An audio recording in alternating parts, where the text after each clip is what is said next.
From the vaulted corridors of power in Washington, D.C., to clandestine hotel suites in Paris, Robert F. Kennedy's reputation was built on devotion to his brother's presidential campaign, to the cause of social justice, and to his own political destiny. Yet beneath the polished veneer of idealistic zeal, rumors swirled about secret liaisons that threatened to upend everything he stood for. What if the same man who championed civil rights for millions was privately pursuing forbidden romances in shadowed corners of the Beltway? Tonight, we pull back the curtain on the women whispered to have captured RFK's heart and examine the evidence, the denials, and the moments when power collided with passion. Our first stop is mid-1960, as Bobby Kennedy emerged from Attorney General's office briefings into the whirlwind of Camelot glamour. Tall, intense, and magnetic, he could command a room with a single glance, and everywhere he went, women flocked to him. Some were caught up in the romance of America's new frontier. Others believed they had stumbled into a profound connection with a man on the cusp of changing history. Against the backdrop of televised debates and hush-hush White House gatherings, a select few crossed the line from admiration to something more intimate. Their names rarely surfaced in polite society, yet they lived on in diaries, whispered testimonies, and in some cases declassified FBI files. Here is the first woman to whom Robert Kennedy is said to have been irresistibly drawn. Judith Campbell Exner. Judith Campbell Exner arrived in Washington as a social climbing phenom, glamorous, ambitious, and rumored to be strategically aligned with political power brokers. She first met Robert F. Kennedy in early 1961 at a soiree hosted by magazine publisher Hugh Hefner,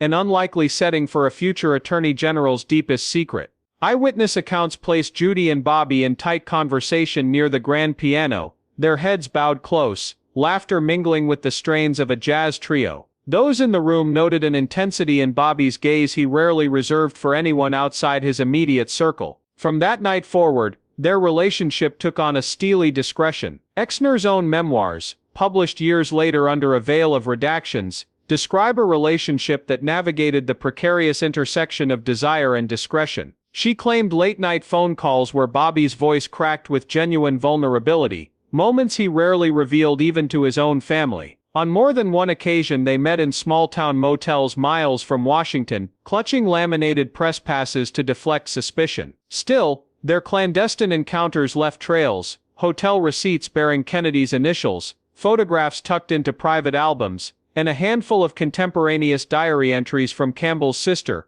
who noted Bobby's presence as a stir of fate and fidelity all at once. The FBI files, released under the Freedom of Information Act, add another layer of intrigue. Codenamed Project Ember, the Bureau's surveillance logs chart Campbell's frequent travels between California and the capital, often coinciding suspiciously with important Justice Department developments. Agents recorded clandestine meetings in Park Service lodges, and logged Bobby's tailcoats at private dinners, hosted by Exner's Hollywood friends. Yet despite months of wiretapping and foot surveillance, no formal evidence surfaced that could legally implicate Kennedy in wrongdoing. It was all circumstantial, woven into a portrait of a man both powerful and vulnerable to human frailty. Historians continue to debate the true nature of their bond. Some argue Exner was merely one of many admirers seeking contact with the Kennedy mystique.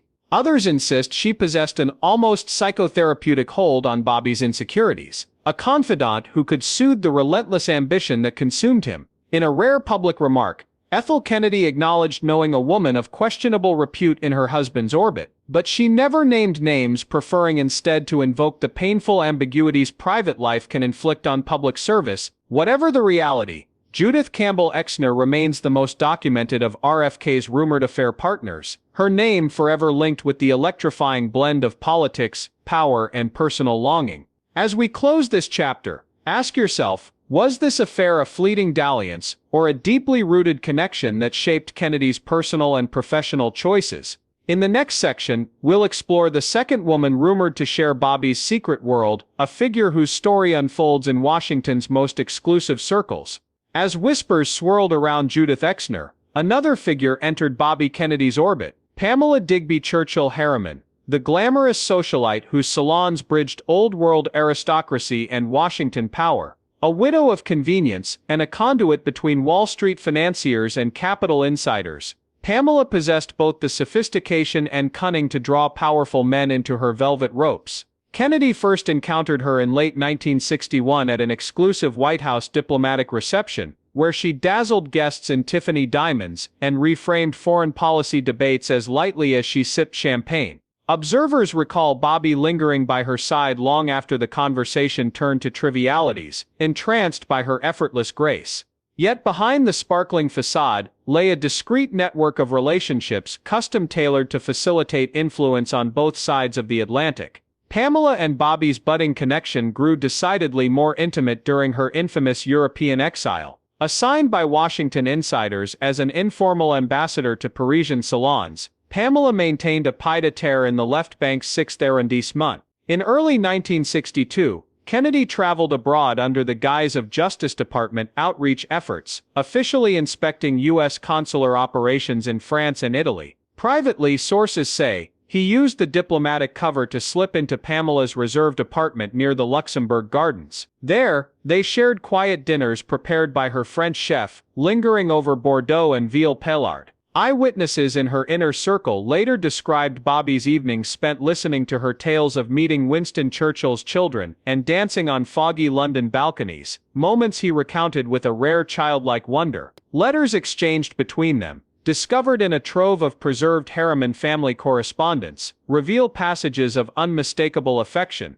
In one missive from April 1962, Pamela writes, "I long for the ardor in your eyes when you discuss justice. It reminds me why I first believed in America's promise." Kennedy responds with equal warmth, "Your laughter by candlelight makes me forget the pressures of my office. How I crave our small corner of Paris in the cold, ignorant of headlines and hearings." While neither document explicitly mentions a physical affair, the emotional intimacy and frequency of communication hint at a liaison extending beyond mere platonic friendship. FBI memoranda obtained through the Freedom of Information Act sketch another layer of intrigue. Agents monitored Pamela's Paris apartment under the code name Silk Road, reporting diplomatic pouches arriving with letters bearing RFK's shorthand annotations. Surveillance logs note Bobby's rapid movements through Pont Neuf on nights she hosted salons attended by Reuters correspondents and CIA operatives alike. Although wiretaps failed to capture any incriminating exchanges, thanks to the pair's practice of speaking in softly accented French, the pattern of visits and encrypted packet drops suggested an affair cloaked in geopolitical necessity. Back in Washington, their bond intensified amid Justice Department battles. Desegregation rulings in the Deep South, mafia indictments in Chicago, and Cold War negotiations in Geneva all unfolded alongside rumors that Pamela's diplomatic insights informed Bobby's legal strategies. One aide quipped, "He's drafting memos on juvenile reform with a French flair," evidence that her influence seeped into policy. Photographers snapped rare images of the two at gala events, their proximity a silent testament to their private understanding. Pamela's team swiftly suppressed any pictures showing the pair at intimate angles, but gossip columns still thrived on the mystery of their relationship. Ethel Kennedy's subtle interventions offer glimpses into how RFK's family navigated this entanglement. Close friends recall Ethel's cool yet composed responses during dinner parties, measured graciousness masking private concern. In a rare moment, she warned Bobby about the perils of mixing love with policy. "Your heart matters more than headlines," she chided him gently. Yet that caution never fully curbed his European interludes. Did she see Pamela as a kindred spirit or a rival? The answer remains nestled in whispered family recollections shielded from public view. Pamela's personal diaries, locked away by her descendants, have yet to be fully released. Snippets leaked to biographers describe rendezvous and stolen kisses near the Signes Pont des Arts. "We moved like conspirators in a world of our own," she writes, contrasting spring blossoms with the clandestine chill of their embrace. These passages evoke a romance fit for a novel, one that blurred duty and desire under the watchful eyes of history. By late 1963, increased media scrutiny and shifting political demands pressured both to redefine their connection. Kennedy's focus shifted to his brother's re-election campaign, demanding his full attention. Pamela, newly appointed ambassador to France, faced mounting rumors stateside. Ultimately, they seemed to agree on a discreet separation, allowing RFK to refocus on domestic priorities, while Pamela toured European capitals. Their farewell letters, drafted in English and French, hinted at an enduring bond transcending conventional definitions of partnership. This chapter in RFK's personal life underscores the collision of power policy and private passion. Pamela Harriman emerges as more than a rumored affair partner. She personified a nexus where international intrigue met intimate connection, shaping Kennedy's worldview and leaving an indelible mark on American diplomacy. As we move forward in our exploration, bear in mind how these hidden liaisons influenced his life and career, and set the stage for our next subject, an actress whose secret entanglement with RFK rivaled the drama of the silver screen itself. Marilyn Monroe was the ultimate Hollywood icon, glamorous, vulnerable, and endlessly scrutinized. But behind the sultry curtain of her marquee smile lay a web of secret relationships that intersected with Washington's power corridors. Among the most persistent rumors, a late-night liaison between Monroe and Robert F. Kennedy, whispered in the same breath as her alleged entanglement with his brother. Could the charismatic Attorney General have shared a clandestine affair with the world's most famous sex symbol? Piecing together memoir excerpts, FBI surveillance files, and eyewitness testimony reveals a tangled narrative of desire, discretion, and the high-stakes politics of the early 1960s. The first sparks flew in autumn 1962, not long after Bobby joined President Kennedy on the campaign trail. Monroe's own circle recalls her fascination with the Kennedy mystique. She saw in them a family mythos equal to any Hollywood legend. After her celebrated Happy Birthday, Mr. President performance at Madison Square Garden, Monroe privately confessed to friends that she longed for more than a stage connection. She yearned for intimacy with one of the brothers. In her diary, later published in selective redactions, she wrote of a gentle hand that met hers off stage, leaving electric traces down her spine.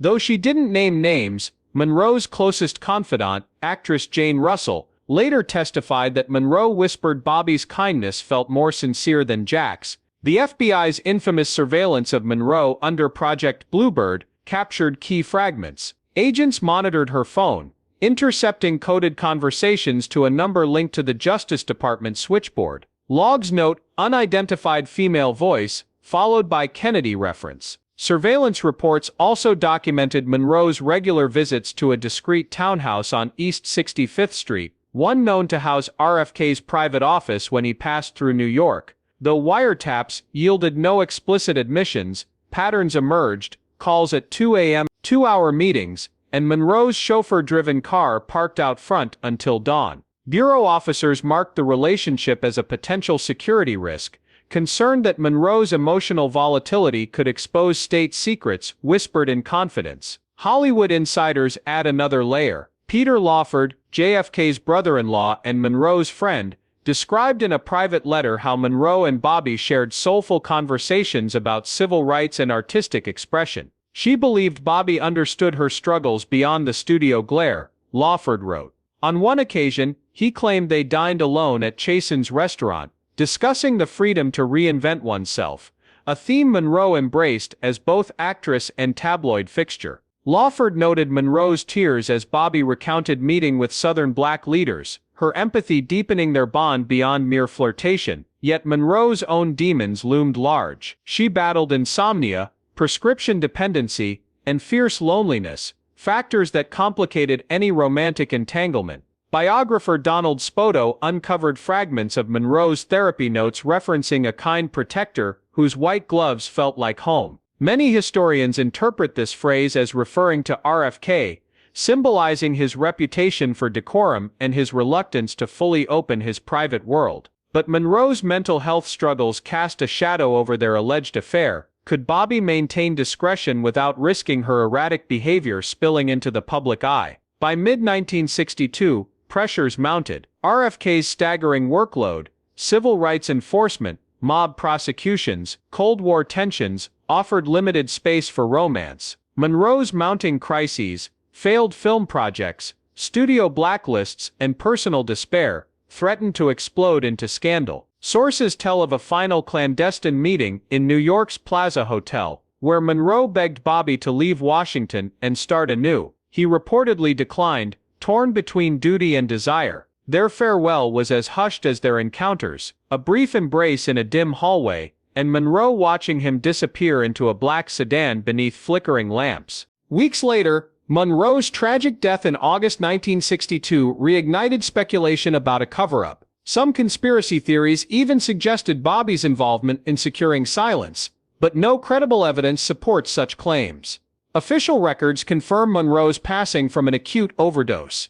RFK was reportedly devastated, privately mourning the loss of a fragile confidant. He instructed aides to remove her letters and photographs from any official files, erasing traces of their liaison from government archives.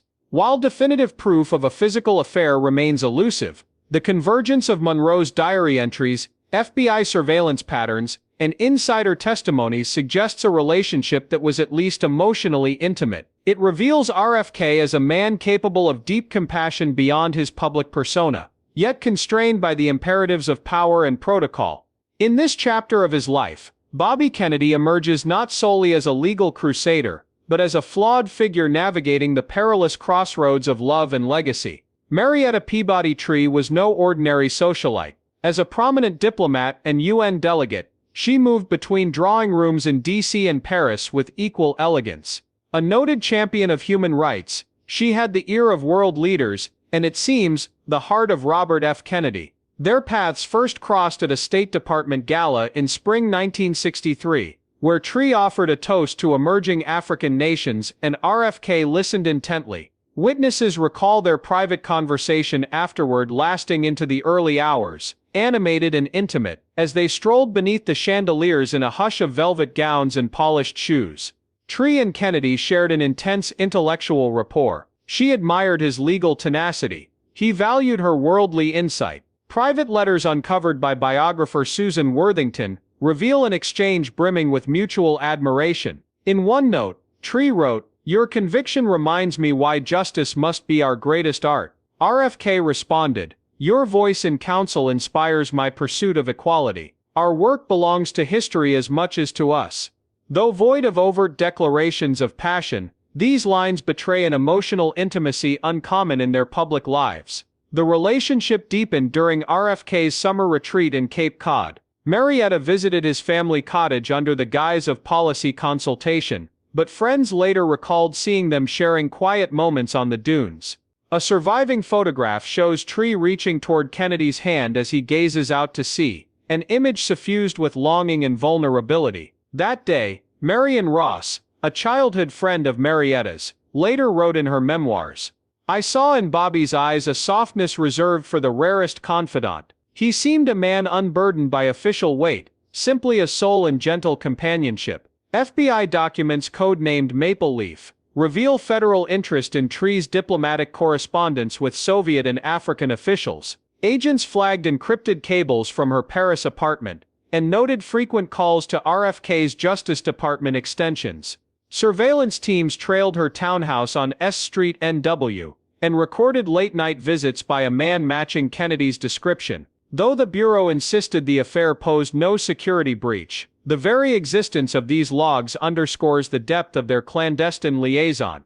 Ethel Kennedy's reaction to Marietta's influence bears special note. In confidential diaries, she referenced a formidable woman who nudged her husband toward broader global concerns, sometimes blurring the line between policy counsel and personal counsel. Ethel confided to close friends that she trusted Marietta publicly, but privately worried about RFK's emotional allegiance. "My Bobby sees her as a muse," Ethel lamented, "and muses can carry a man beyond his vows." Yet she never confronted Tree directly, instead turning to prayer and solidarity among the Kennedy clan. Marietta's family papers shed light on her own ambivalence.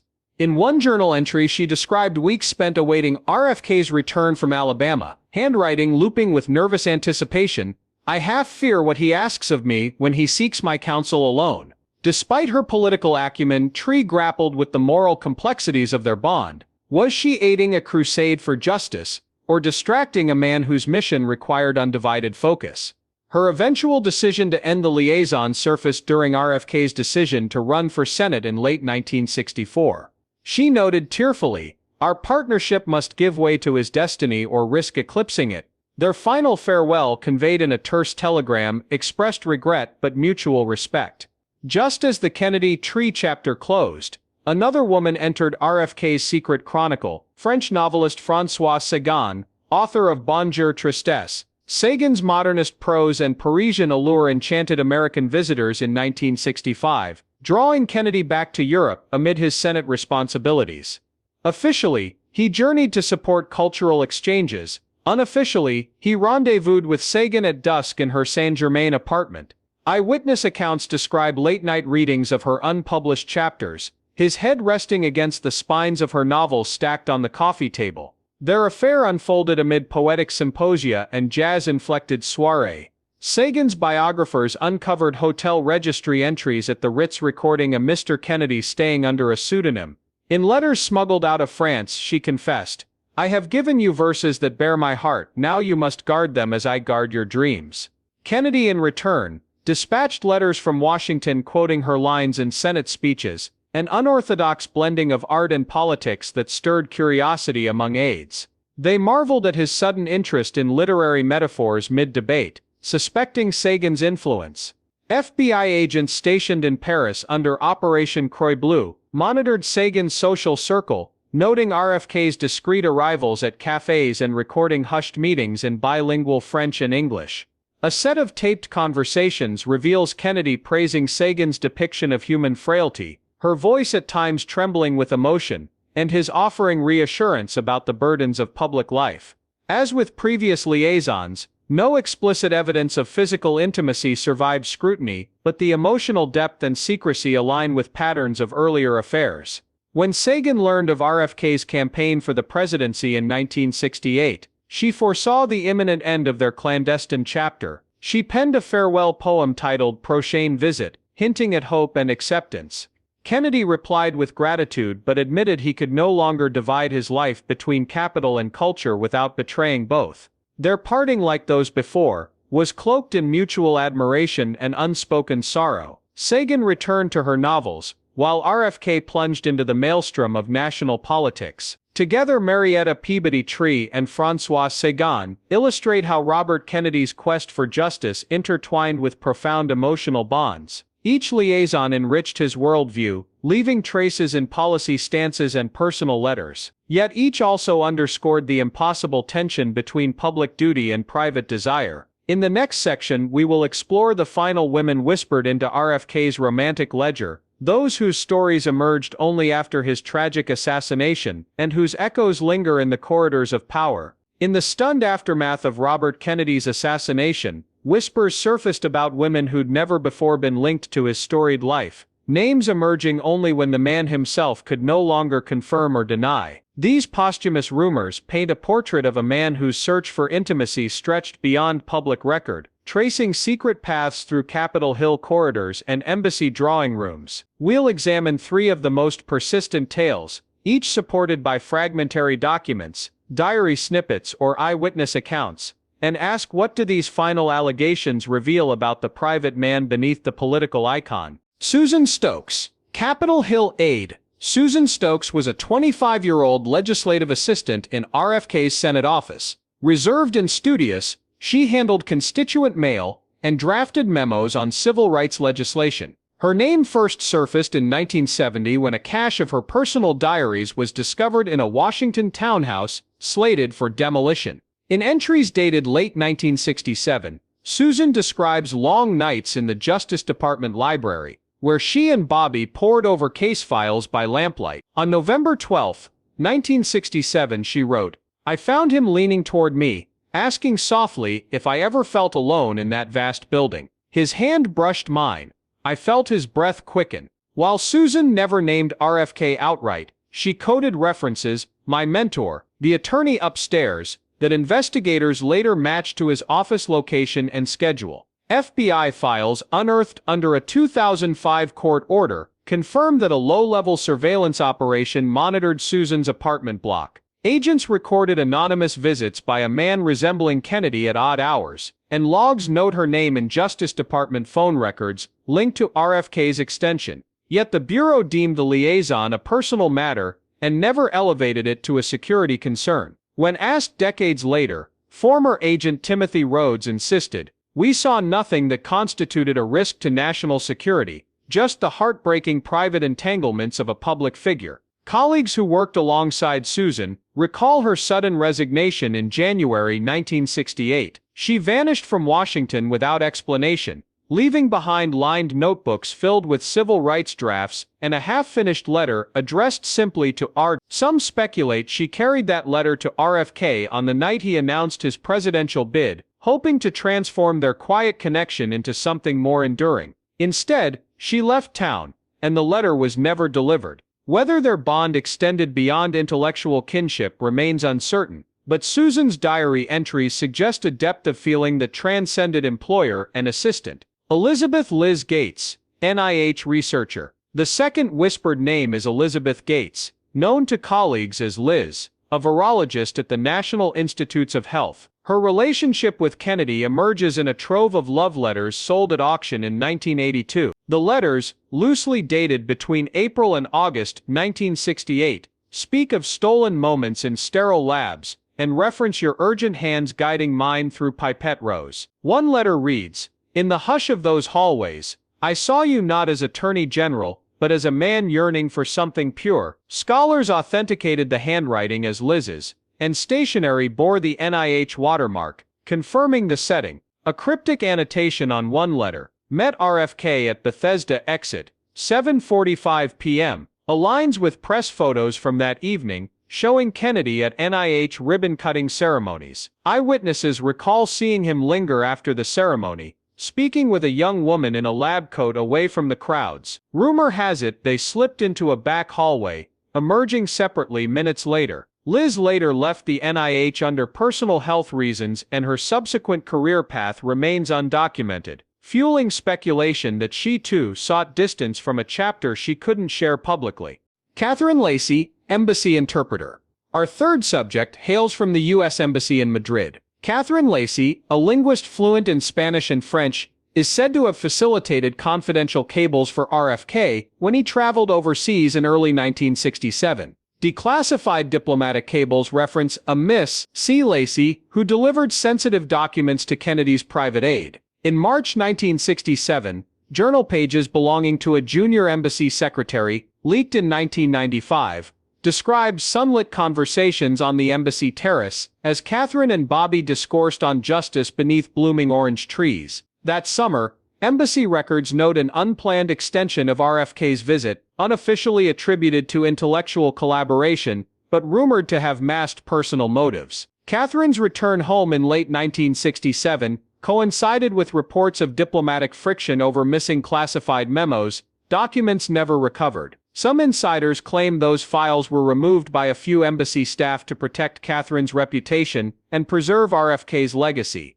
Whether their bond was purely intellectual or crossed into romance remains tantalizingly unclear. What do these final rumors reveal? They suggest a man seeking solace, and perhaps a measure of anonymity, amid the crushing expectations heaped upon him. Each woman inhabited a world of detailed expertise, legislative policy, scientific research, and international diplomacy. If these connections bore romantic fruit, they underscore Kennedy's tendency to forge deep bonds with intelligent, accomplished partners, lending credence to the idea that his greatest affections lay not in fleeting passions, but in shared purpose. Yet despite the intrigue, none of these posthumous liaisons can be definitively proven. They exist in diaries scattered by time, in letters sold for curiosities, and in diplomatic footnotes never meant for public eyes. But that ambiguity itself tells a story of power so consuming it drove the man to secret corners, of a figure so public he became desperate for privacy, and of the ways in which personal longing intersects with historic ambition. As we close this chronicle, we're left with a question that echoes through the annals of Kennedy lore.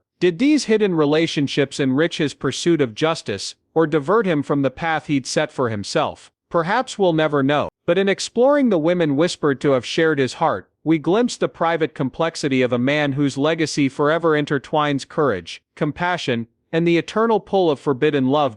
As we piece together these clandestine connections, one truth emerges: Robert F. Kennedy was a man torn between public duty and private desire. His official biography charts a relentless pursuit of justice, a commitment to civil rights, and an unwavering belief in social progress. Yet hidden beneath the firm lines of his rhetoric, lay a tapestry woven of emotional yearnings and fragile attachments. In Senate corridors hushed by consequence and embassy salons decked in diplomatic decorum, he sought solace in the hearts of women whose intelligence, ambition, and grace mirrored his own. These relationships, whispered only in private letters, diaries and FBI footnotes, reveal a tension that shaped his public life as much as any speech or statute. From the enigmatic charm of Judith Campbell Exner to the European allure of Pamela Harriman, the vulnerable confidences exchanged with Marilyn Monroe, the strategic counsel of Marietta Peabody Tree, and the literary spark ignited by Francois Sagan, each liaison offered him a sanctuary outside the glare of public scrutiny. Exner's late-night motel meetings and coded phone calls remind us of a man craving emotional honesty. Harriman's Paris salons and diplomatic dinners show how personal and political spheres intertwined. Monroe's gentle, hand and candlelit whispers demonstrate the depth of empathy beneath his tough-on-crime persona. Tree's policy consultations and shared letters reveal an intellectual bond that transcended conventional courtship, while Sagan's poetic verses prove that even a crusader for justice can be captivated by art's fragile beauty. And finally, the 8 women, Susan Stokes, Elizabeth Gates, and Catherine Lacey, whose stories emerged only after his tragic end, underscore a pattern. RFK gravitated toward accomplished partners in policy, science, and diplomacy. Stokes's midnight library exchanges and Gates's sterile lab rendezvous illustrate how he wove private refuge into professional landscapes. Lacey's embassy terrace conversations hint that even amid international intrigue, he sought personal connection first. These relationships, though never confirmed in the public record, surface in fragmentary documents that collectively paint a portrait of a man for whom power could not substitute for intimacy. What motivated these clandestine couplings? Was it simple human longing, a basic desire for companionship in moments of crisis, or did he believe that forging deep bonds with remarkable women might sharpen his own vision of progress? Each affair, real or rumored, suggests that Bobby Kennedy's most fervent commitment was to understanding the human condition, not only through laws and policies, but through the exchange of vulnerability. In seeking women who could challenge him intellectually, comfort him emotionally, or transport him beyond Washington's grind, he risked scandal even as he risked nothing less than his own solitude. Yet secrecy carried a heavy cost. The very trust he bestowed on these women forced him into a maze of deception, 2-decker cover stories, diplomatic pretexts, and late-night departures under pseudonyms. The power he wielded in Justice Department briefing rooms contrasted starkly with the clandestine whispers in the night. And when tragedy struck, whether in Monroe's overdose or his own assassination, the incomplete records and half-told confessions left families and historians to sift through shadows. The gaps in the narrative remind us that history often preserves public feats while erasing private complexities.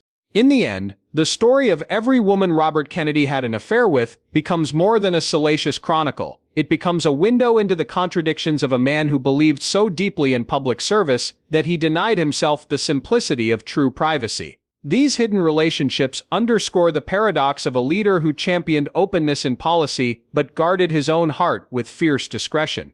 They challenge us to reconsider what we demand from those in power. Can we expect unblemished virtue from human beings shaped by longing, grief, and the need for connection? Perhaps the greatest lesson lies not in passing judgment on RFK's personal choices, but in recognizing that even our most celebrated heroes carry secret stories. They remind us that courage is not the absence of desire, but the struggle to balance ambition with authenticity. In examining these whispered affairs, we glimpse a man striving to reconcile his indefatigable drive for justice with his equally indefatigable drive for human closeness, and in doing so we see reflected our own quest for meaning amid competing demands of heart and duty. If this intimate exploration of power and passion resonated with you, share it with others who appreciate the complex legacies of history's figures. Subscribe for more deep dives that uncover the untold chapters behind public icons. And remember, every life story holds hidden rooms, sometimes sealed forever, but always waiting for curious minds to ask the right questions.